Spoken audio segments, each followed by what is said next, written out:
You don't trust me to run it. Let's say we all liked each other. Well, do you trust your great-grandchildren?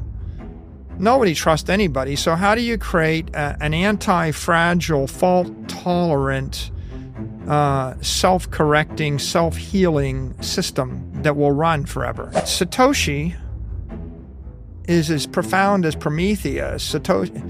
Maxwell gave us electricity. Newton gave us Newtonian physics. Einstein gave us relativity. Satoshi gave us money.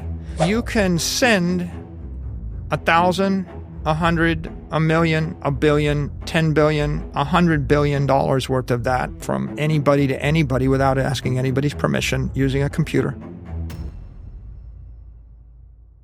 Satoshi is as profound as Prometheus.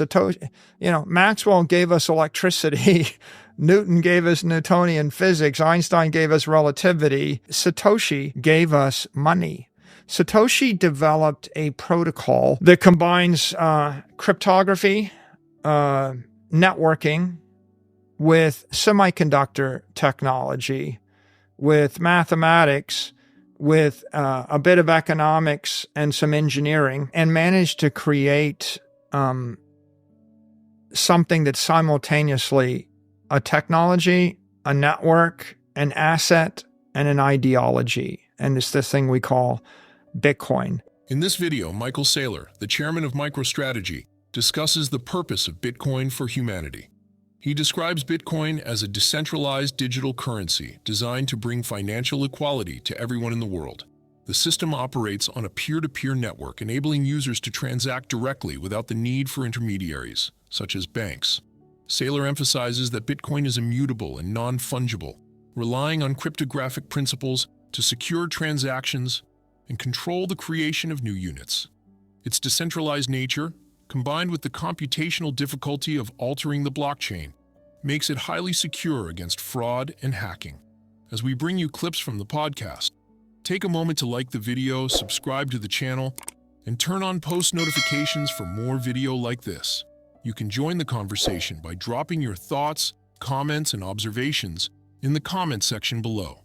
Everything you do helps with YouTube algorithm and immensely contributes to the channel growth. Thank you and enjoy the video. It's the world's first engineered money and the first engineered monetary network.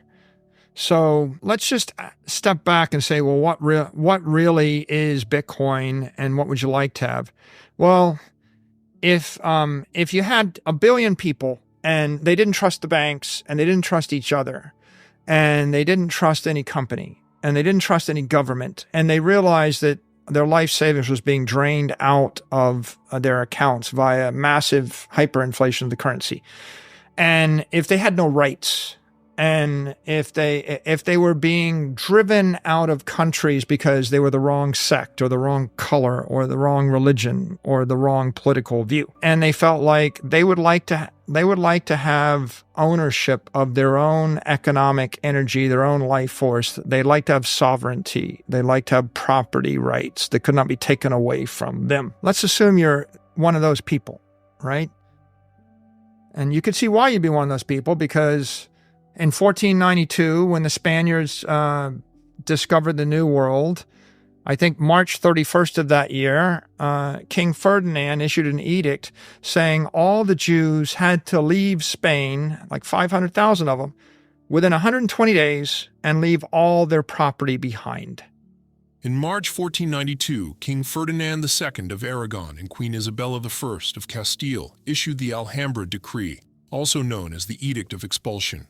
This decree mandated that all practicing Jews in the kingdoms of Castile and Aragon and their territories must leave by July 31st, 1492.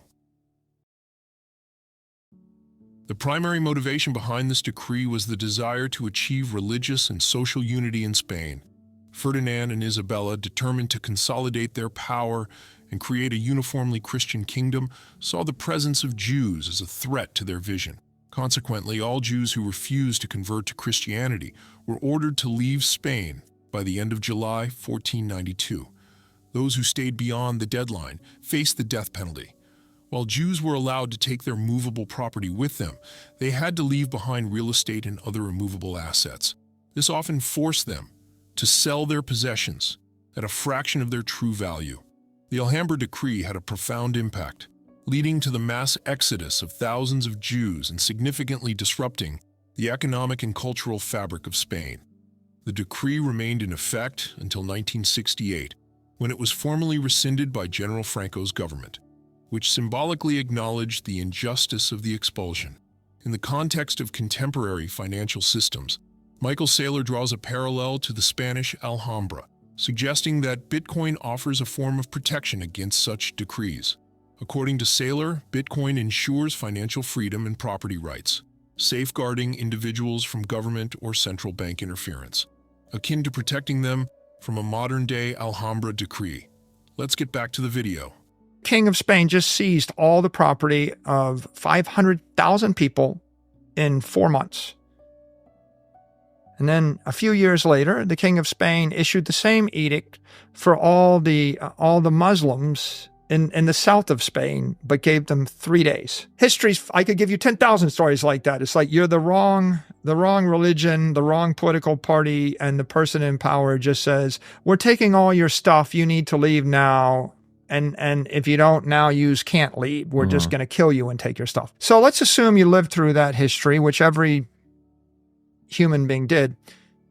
Now God comes down from heaven above, and God says, okay, I've decided to solve your problem. I'm going to run a bank in heaven. I'm going to issue 21 million God coins, and they're infinitely dividable. And I'm just going to go ahead and do this for you for just about nothing. And you can telepathically move the coins between each other to pay off your debts. And I'm going to make sure that no bank, no government, no counterparty, no country, no criminal takes your money away from you. A person can hold a gun to your head, but you've got the money in your head, and the angels will, protect you. They might murder you, but they're not getting your money. So if I thought about that, I'm thinking, okay, God is going to run an honest bank for me. Okay, good. That's probably good. But in the absence of God offering to run the bank, and protect your property rights forever from everybody, the next best idea is we create a piece of software using cryptography, and then the software instantiates in the protocol 21 million coins subdividable by 100 million, so 2.1 quadrillion Satoshis, which is effectively enough. You could subdivide it more if you needed to. We create that system, and now you can send 1,000, 100, 1,000,000, 1,000,000,000, 10 billion, $100 billion worth of that from anybody to anybody without asking anybody's permission using a computer. You can hold $1 million in your head, $1 billion in your head. You can hold it in your hand. If you know you're going to get arrested, you can just zap it to your sister in Singapore. If you don't trust the bank in New York, you can put it with the bank in London, right? And if you don't trust any bank, you self-custody. That's Bitcoin. And let's say you don't, so who's going to run the software? I don't trust you to run it. You don't trust me to run it. Let's say we all liked each other. Well, do you trust your great-grandchildren? Nobody trusts anybody. So how do you create an anti-fragile, fault-tolerant, self-correcting, self-healing system that will run forever? And the answer is everybody runs the software. So everybody can download the node. It's all open source. You can read the code. You run the software. It's a protocol. If you decide you want to tinker with the code and you change the code so there's 42 million Bitcoin instead of 21 million Bitcoin, we don't recognize you. You get kicked off the network. So this is a virus. It's a monetary virus. Everybody can opt into the monetary virus or the protocol. The more people that opt in, the more powerful the network gets. So it starts as a flicker and it spreads like a flame, and then it's a fire. And then it's like, okay, I released this thing and it spread everywhere in the world. And and everybody shares this common economic protocol for settling their differences in a fair and an equitable, transparent, unstoppable, immutable fashion. That is the idea of Bitcoin. What do you think is the best case against Bitcoin, and what would it take to convince you that perhaps you could be wrong? The idea of Bitcoin is I'm using technology to create perfect money. The first question is, will it be banned? Will it be copied? Will it be hacked? Right? Does Bitcoin represent sound engineering? Does it represent sound ethics? Does it represent sound economics? It's very, very difficult to know that in the first year or the first 2 years. In fact, people tried to launch something like Bitcoin 100 times before Bitcoin came along, right? And all of those early attempts failed. Bitcoin caught and it started to flicker. And for the first year and a quarter, it traded, no one ever did a transaction with it. On pizza day, after a year and a quarter, Bitcoin traded for effectively a third of a penny. So it was worth a third of a penny to half a penny after a year and a half. So it had a slow early germination period. The ethics of Bitcoin are Satoshi created a way, he gave it away, and he went away. So Bitcoin has accumulated the most physical power in terms of electricity, the most computer power in terms of hash power.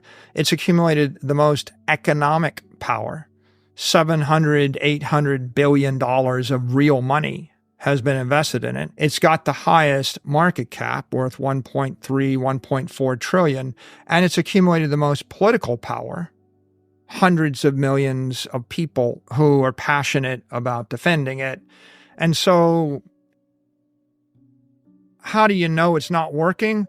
Well, if someone came along and launched something that was more popular with intelligent people, then I guess it wouldn't be working. But of course, Bitcoin's been growing first 200% a year, then 100% a year. Right now, it's still growing 40 to 50% a year. So it's a monetary virus that's spreading, and it's extracting the capital from all other capital assets, right? So the proof that Bitcoin is winning is the performance of Bitcoin is 5x the performance of the S&P index. And Bitcoin is outperforming gold, outperforming the S&P, outperforming every individual stock, outperforming bonds, outperforming cash, outperforming real estate. What do you see?